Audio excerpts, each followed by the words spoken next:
Competition equilibrium కావాలంటే రెండు conditions MR curve cuts MC curve cuts MR curve from below.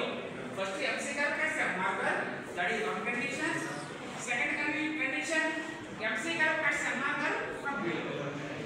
These are the two. In the same way, ఇక్కడ కూడా equilibrium కావాలంటే ఎలాగా marginal cuts cuts marginal curve from below. ఇక్కడ కూడా అదే సిద్ధాంతం చూడండి. ఇక్కడ ఇది marginal cost,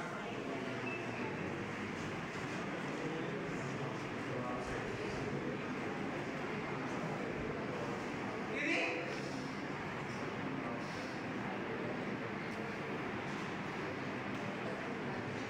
marginal revenue, sorry average revenue.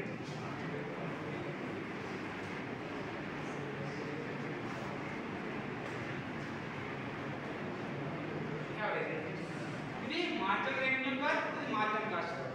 ఎక్కడ కట్ చేసింది ఫ్రమ్ బిలో చూడండి.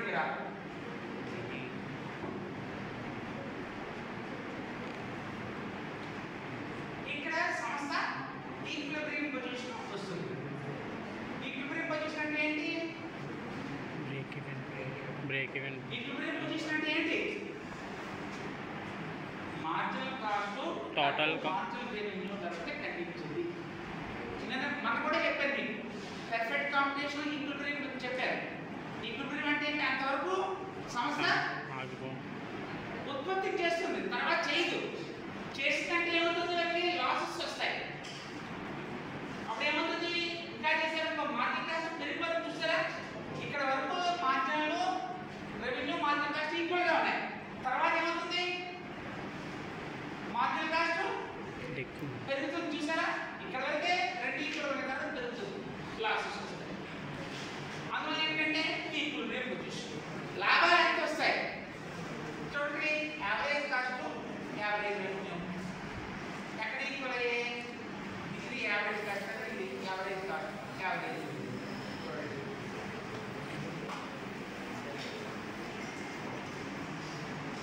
యావరేజ్ కాస్ట్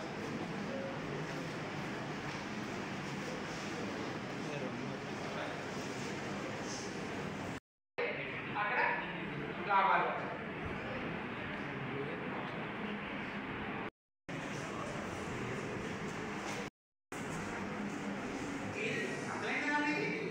అర్థం కాదు.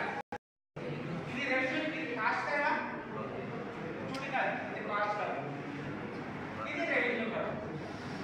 Equilibrium position. ఈక్విలిబ్రియం పొజిషన్ అంటే output equilibrium, price equilibrium, output equilibrium రెండు కావాలి కదా. Price output equilibrium. ఇక్కడ ఎక్కడ ఈక్విలిబ్రియం? ఈ అంటే ఏంటి? ఇక్కడ ఎంఆర్ కర్వ్ కట్ చేసిన అంతవరకు ఉత్పత్తి చేస్తారు, అంతకంటే చేయరు. అదేంటి ఈక్విలిబ్రియం? Output equilibrium. అవుట్పుట్ అంటే ప్రొడక్షన్ ఎక్కువ చేయరు, అక్కడ తక్కువ చేయరు. ఇది అర్థమైందా? ఎందువల్ల రెండు కండిషన్ చెప్పారు. MC curve cuts MR curve from below. MC curve MR curve cuts below. ఇది ఈక్విలిబ్రియం పొజిషన్. అందువల్ల అవుట్పుట్ ఈక్విలిబ్రియం వచ్చిందా రాలేదా? మనకి వచ్చింది సార్, అవుట్పుట్ వచ్చింది. ఇక్కడ రెండోది ఏంటి? ప్రైస్ ఎంత, లాభాలు ఎంత. చూడండి ప్లస్ ప్రైస్ ఎంత, లాస్ట్ ప్లేస్ ప్రైస్ ఎంత, లాభాలు ఎంత. ప్రైస్ ఎంత అంటే ఇది యావరేజ్ రెవెన్యూ. చూడండి యావరేజ్ కాస్ట్. ఈ లైన్ ఇలా చేసానుకోండి. ఇక్కడ యావరేజ్ కాస్ట్ యావరేజ్ మనకి రెవెన్యూ. ఇది రెవెన్యూ కర్వ్ కదా. రెవెన్యూ ఎంత మనకి? PQRS. దీంట్లో కాస్ట్ ఎంత వరకు? RS.